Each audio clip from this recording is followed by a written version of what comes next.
ये बच्चे में वोट पड़े हैं। सबसे पहला सवाल है कि अविश्वास प्रस्ताव लाया किसने? अविश्वास प्रस्ताव तो विपक्ष लाता है या कोई ऐसा निर्देशित कहीं से था, राज्यपाल महोदय के यहाँ से था, किसी न्यायालय का था, ऐसा कोई विषय तो था नहीं। उन्होंने खुद ही लाया।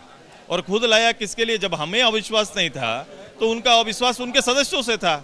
उनको विश्वास अपने झारखंड मुक्ति मोर्चा के सदस्यों से नहीं था, उनके कांग्रेस के लोगों के साथ नहीं था, या अन्य जो भी सहयोगी हैं उनसे विश्वास नहीं था। यही तो था। इसलिए 10-15 दिन से आप देख रहे होंगे अपने ही प्रदेश, अपने शासन, अपने राज्य के अंदर न रह के ये विदेश पलायन करके, दूसरे प्रदेशों में पलायन करके एक जगह रहकर, रिसोर्ट से रहकर आए। मैंने वही कहा, गिनती विश्वास का आप दिखा सकते हैं, लेकिन सभी के चेहरे में अविश्वास दिखाई दे रहा है। लेकिन एकजुट तो है ना, ये तो संदेश दिया ना उन्होंने जब 48 वोट। ये हमने ये मांगा ही नहीं। मैंने तो मांगा लॉ एंड ऑर्डर। अगर आप बोलेंगे कि विपक्ष आपसे कौन बात कर रहा है, कौन चर्चा कर रहा है, और इस राज्य का ज्वलंत विषय सरकार के सामने क्या है? एक साल में सबसे ज्यादा घटनाएं, सबसे ज्यादा अपराध कहीं इस पूरे भारत के मानचित्र में है तो आपको कह देगा कि सबसे ज्यादा झारखंड में घटी है। इनके ऊपर कोई चिंता नहीं।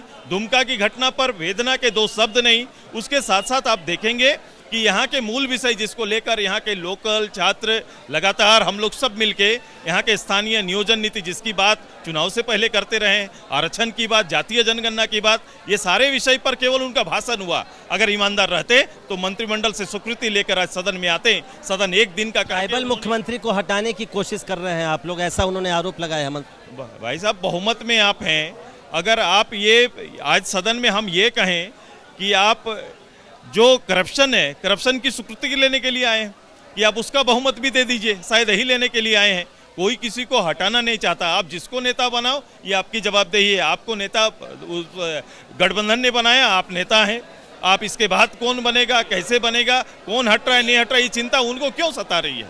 बहुत बहुत शुक्रिया। तो विश्वास प्रस्ताव लाने की जरूरत क्यों पड़ी? क्योंकि हेमंत सोरेन को अपने विधायकों पर ही भरोसा नहीं है, ये कह रहे हैं सुदेश महतो। एनडीए के सहयोगी हैं, बीजेपी के सहयोगी हैं, पूर्व उप मुख्यमंत्री हैं, और कुछ देर पहले जो हेमंत सोरेन ने विश्वास का मत हासिल किया है उस पर पलटवार कर रहे हैं हेमंत सोरेन पर। कैमरामैन हेमंत सूद के साथ प्रशांत, एबीपी न्यूज़, रांची।